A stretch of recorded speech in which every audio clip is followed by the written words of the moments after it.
No capítulo 4, Paulo apresenta uma alegoria do Evangelho.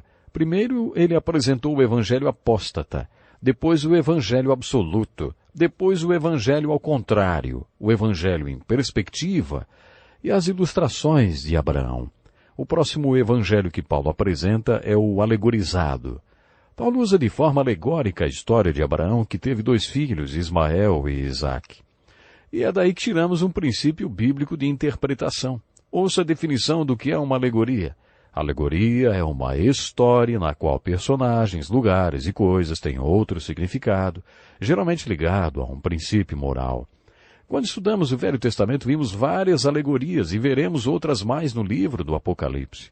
No Evangelho de João, também vimos algumas porque ele escrevia usando figuras. Paulo afirma na carta aos Gálatas que Abraão tinha 2 filhos. Este é um fato histórico. Se você for à Terra Santa hoje, verá nitidamente a presença de 2 povos distintos, os árabes e os judeus. Se Abraão não tivesse dado ouvidos à sua mulher, hoje não haveria crise do Oriente Médio, mas ele ouviu e teve um filho com a serva egípcia de Sara.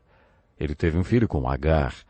Este filho Ismael se tornou o pai de todos os árabes muçulmanos que o reconhecem. Mas para Paulo isso também é uma alegoria.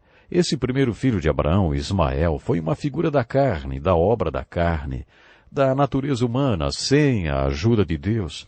Deus tinha dito a Abraão que lhe daria um filho, e Abraão tentou dar uma forcinha para Deus. Afinal, ele já tinha esperado muito tempo por aquele filho, e até sugeriu vários planos que passavam por cima de Sara. Ele sugeriu que Ló fosse o herdeiro que Deus havia lhe prometido, ou, conforme o capítulo 15 de Gênesis, o seu servo. Finalmente, no capítulo 16 de Gênesis, Abraão deu uma mãozinha para Deus, gerando Ismael com a serva de Sara, chamada Agar. Ter o filho com a serva Agar seria um costume aceitável naqueles dias. Naquele contexto histórico não era considerado imoral. Mas Paulo destacou que Ismael foi um projeto só de Abraão, da sua carne, sem a ajuda de Deus. Essa história de Agar e Ismael é uma alegoria da carne. Quando Paulo fala em carne, refere-se ao que fazemos por nós mesmos, sem a ajuda de Deus, de acordo com nossos planos, sem buscar a Deus, sem orar, sem se importar com o que Deus pensa.